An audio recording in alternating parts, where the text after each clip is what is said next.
Сигурно сте гледали филма Дилъри на време с Джастин Тимбърлейк и Килиан Мърфи. Лично за мен е един уникален филм, който хората, когато им свърши времето, те просто умират. За мен това си е направо документален филм, а не фантастика, нали, така както го представят, защото в реалния живот е абсолютно същото. Просто хората умират по-бавно. Защото всеки ден продаваш средно между 8, 10, 12, понякога и повече часа от своето време и не защото ти харесва, а защото така трябва. Ето защо не харесвам тази дума трябва. И знаете ли кое е най-голямата лъжа? Най-голямата лъжа е, че това е сигурно.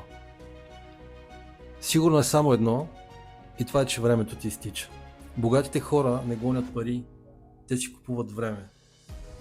И тук въпросът не е дали ще работиш, а за кого ще работиш и до кога. Ако искаш да си върнеш своето време, пиши.